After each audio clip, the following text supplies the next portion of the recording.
नमस्कार मित्रों, आप देख रहे हैं कुंडसो टाइम्स में हूं संपत दास गुप्त। आज हम कुंभनगरी प्रयाग के पंचदशनाम आवाहन अखाड़े में उपस्थित हैं, जहां तकरीबन 20,000 नागा साधु समाज उपस्थित है और इस अखाड़े के महामंत्री स्वामी सत्यगिरी जी महाराज हमारे साथ हैं। आइए जानते हैं नागा साधुओं के बारे में, उनकी दिनचर्या और कैसे उन्हें नागा बनाया जाता है। और आज एक बहुत बड़ी आप सबके सामने बात आ रही है कि नागा साधु के रूप में बहुत बड़ी संख्या में मां बहनें भी उतर रही हैं। इसके पीछे क्या रीजन है और यह कब से परंपरा चली, इन सब के बारे में पूज्य महाराज जी से जानकारी चाहेंगे। पूज्य महाराज जी, आप दशनाम आवाहन अखाड़े के राष्ट्रीय महामंत्री हैं और आपके इस अखाड़े के अंतर्गत हजारों हजार नागा साधु सन्यासी आ रहे हैं इस कुंभ में। यह जो अखाड़ों की परंपरा है, यह कब से चली?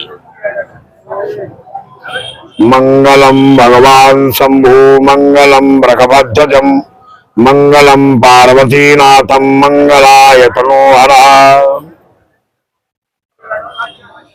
श्री पंचदशनाम आवाहन अखाड़ा राष्ट्रीय महामंत्री श्रीमान सत्यगिरी।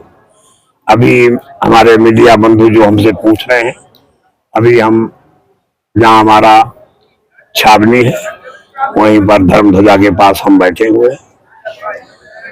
जैसे बोला कि अखाड़ा एक कब से चले, अखाड़ों के बारे में जैसे सनातन का आदि और अंत नहीं है, ऐसे ही अखाड़ों का भी आदि अंत नहीं।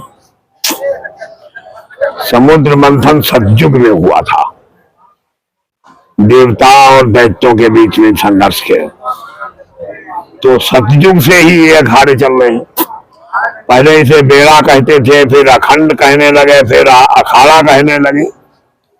ऐसे स्वामी जी महाराज, ये अखाड़ा जैसे नागा संतों अलग हो लगे, इनका अखाड़ा अलग होने लगा, या वैष्णव संतों का अलग अखाड़ा होने लगा, और वैसे दंडी स्वामियों का अलग अखाड़ा होने लगा।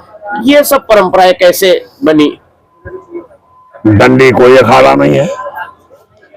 हम सब लोगों को दंड दिया जाता है, हम सब लोग दंडी पहले बनते हैं, फिर दंड के बाद ही हम लोगों का विद्या हवन संस्कार होता है।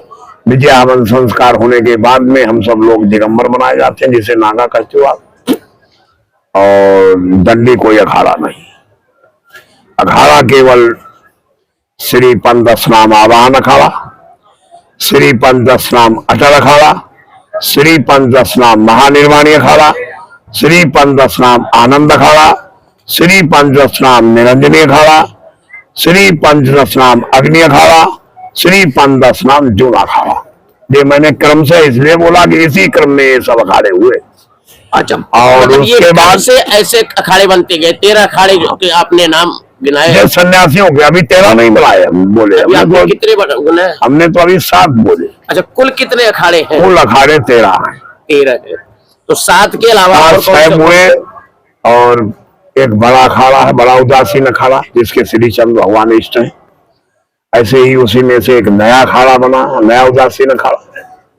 उसमें सबके अलग अलग इष्ट भी है महाराज? हाँ, अलग सबके इष्ट है।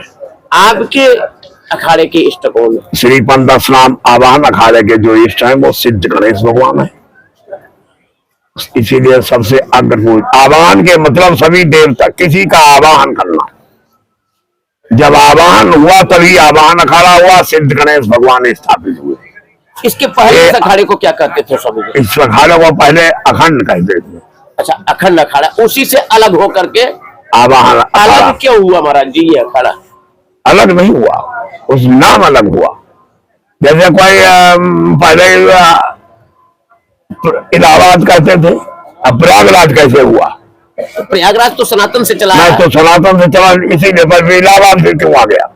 वो तो यवनों का जो ऐसे ही ये किसी शासन हुआ तो होता रहा। महाराज जी जैसे उत्तर प्रदेश की राजधानी लखनऊ है, लखनऊ नाम था ही नहीं उसका कभी भी, लक्ष्मणपुर था, उसका नाम लक्ष्मण, पहले लखनावती था उसका नाम, लखनावती के बाद उसका नाम लक्ष्मणपुर हुआ। पूज्य महाराज, नागा साधु बनाने की प्रक्रिया क्या होती है? ज्यादा तो इस बारे में हम नहीं बताएंगे आपको, क्योंकि ये हमारे सब गोपनीय रहस्य होते हैं। नागा साधु पहले तो हम लोग 3 वर्ष या 6 वर्ष तक उसे महापुरुष रखते हैं। पंच संस्कार होता है, जैसे 5 गुरु होते हैं, एक भगवा गुरु, एक लंगोटी गुरु, एक छोटी गुरु, एक रुद्राक्ष गुरु, एक भभूति गुरु, ऐसे 5 गुरु करके उसको महापुरुष। 5 अलग गुरुओं से दीक्षा लेनी होती है सबकी? नहीं, गुरु तो वो एक ही है जो चोटी गुरु होता है। अच्छा। लेकिन साक्षी होते भगवा गुरु, भगवा देता है, रुद्राक्ष गुरु रुद्राक्ष देता, लंगोटी लंगोटी गुरु देता। ऐसे 5 गुरु होने के बाद वो महापुरुष बनता है। महापुरुष के बाद होने के बाद 6 वर्ष हम ट्रेनिंग देने के बाद कहीं घर भाग जाए, कहीं कहीं हो जाए, नहीं उसका मन है, फिर उसके बाद उसे कुंभ कालांतर में, उसे पहले दंड दिया जाएगा, पिंडदान होगा। तो हमारे यहाँ नाना नानी के खानदान से लेकर अपना खानदान का पिंड लगाया जाता है, उसके बाद मैं अपना खुद लगाता हूँ जो नागा बनता है। जो पिंडदान की प्रक्रिया रही है उसी प्रक्रिया को जीते ही कर दिया जाता है। हाँ, जीते ही प्रक्रिया वही है, प्रक्रिया वही है। नाना पक्ष और इधर का पक्ष, अपना पक्ष, पितृ पक्ष, दोनों को। पूज्य महाराज जी, ये नागा साध्वियां जो अभी बन रही है, इनकी परंपरा नहीं, नागा साध अभी जो मीडिया साध्वियां जो है वो नागा नहीं बनती। अच्छा, उन्हें क्या कैसे दीक्षा? उन्हें अवधूत, वो कार्य जो सब होगा, पिंडदान इत्यादि सब होगा, लेकिन उन्हें अवधूत रखा जाता है। अवधूत, उनका नागा संस्कार नहीं हो सकता। अवधूत का मतलब क्या हुआ? जैसे अवधूत परमहंस कहा जाते हैं, और परमहंस एक पदवी है जी महाराज जी, ऐसे अवधूत पदवी है। अवधूत अब हम सब दिगंबर नहीं बनाया जाता। अब हम लोगों में भी बहुत से बाबा भी अवधूत रखे जाते हैं, किन्हीं कारणों बस नहीं बनते, कहीं उनके डर है, कोई ऐसे भी हैं कि हम मर जाएंगे जो होगा, तो उन्हें अवधूत बनाया जाता है। महाराज जी, ये देखा गया है कि युवा अवस्था में भी, लड़कपन में भी उन्हें नागा पंथ की दीक्षा दी जाती है। एक कहावत आती है कि क्या कहते हैं, वैद्य रोगी, बाल जोगी वैद्य रोगी, सूर्य पीठी घावरे, कीनिया घर भीख मांगे, इन्हें जो पतियावरे। इस विषय में क्या कहना है? ये सब मुहावरा और कथाएं जो बोली जाती हैं, ये संन्यास परंपरा में नहीं है।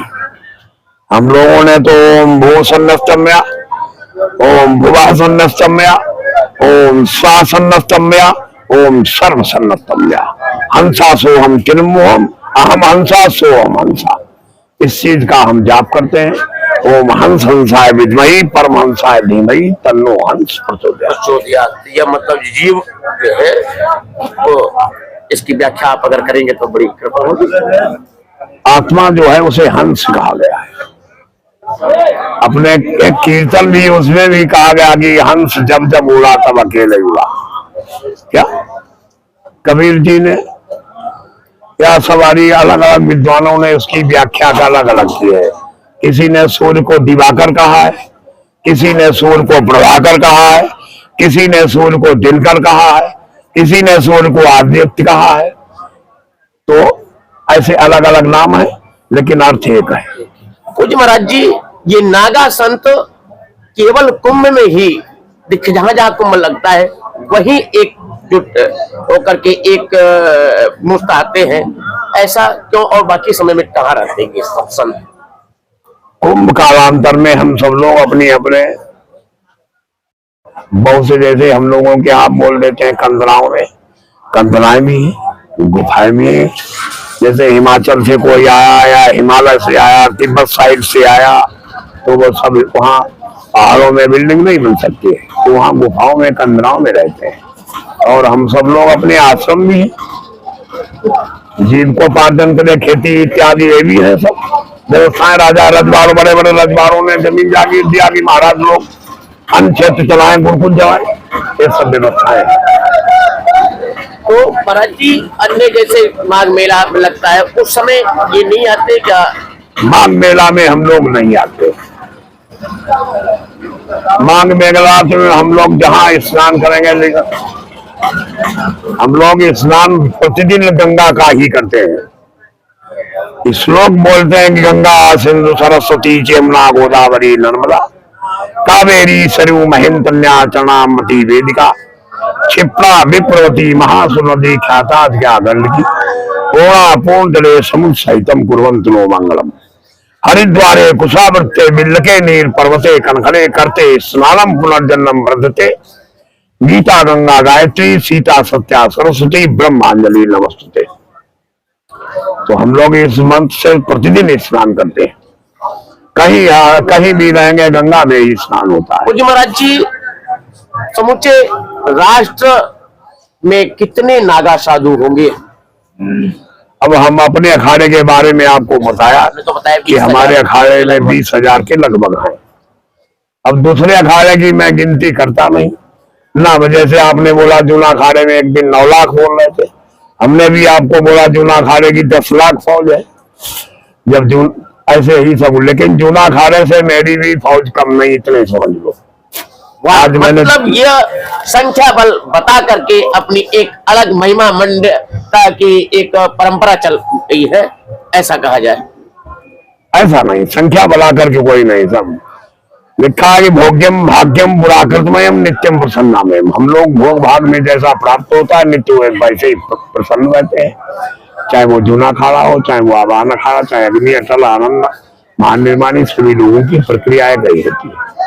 हम सब लोग जैसे हमारे यहाँ कल जूना अखाड़े का संस्कार है, कल 18 तारीख है, ऐसे हमारा भी 27 तारीख को है। आप 27 तारीख को जस को जहां तक पिंडदान होता है, हमारे जरिए से वहां तक आप पहुंच जाओगे, वहां पहुंचे। अच्छा, क्यों दी जाती है? कुंभ में इसलिए दी जाती है, कुंभ कालांतर में ही हम सब लोग जहां जहां कहीं गुफाओं, कंदराओं, आश्रमों में, महलों में, मकानों में जहां कहीं रह रहे हैं, सब लोग कुंभ में जरूर एकत्रित होंगे। यहाँ कोई निमंत्रण और न्योता नहीं दिया जाता है। यहाँ जब एकत्रित होते हैं तो सबसे ज्यादा सुलभ कार्य ही होता है, क्योंकि ये संस्कार आचार्य द्वारा होता है। अब हमें कहा नागा का संस्कार कराए आचार्य को वहां बुलाएं तो भारी पड़ेगा। महाराज जी, नागा संतों पदवी भी होता है, वो ग्रेड क्या होता है? क्योंकि एक कोई पदवी नहीं है। इसको संस्था को चलाने के लिए ये सब व्यवस्थाएं क्या, इस संस्था को, जैसे मैं राष्ट्रीय महामंत्री हूं तो संस्था को चलाने के लिए, तो और बाकी पदवी कोई नहीं, सभी लोग नागा बाबा। आपने सुना जथा नामा तथा गुणा, पूज्य स्वामी जी महाराज महंत सत्यगिरी जी महाराज, जिनका नाम ही है, निश्चित कहा गया है सत्यम ब्रूयात् प्रियम ब्रूयात् अप्रियस्य पत्यस्य वक्ता श्रोता च दुर्लभा सुलभा पुरुषा भावो राजन सत्यम प्रियवादिना। दोनों प्रकार की बातें कही गई है, लेकिन पूज्य महाराज जी अप्रियस्य पत्यस्य वक्ता श्रोता च दुर्लभा की साक्षात प्रतिमूर्ति आपने सुना, किस प्रकार से बताया कि हम चूना अखाड़े से हमारी संख्या कम नहीं है। निश्चित कहीं न कहीं यह उनकी यह स्पष्टवादिता का ही प्रमाण है।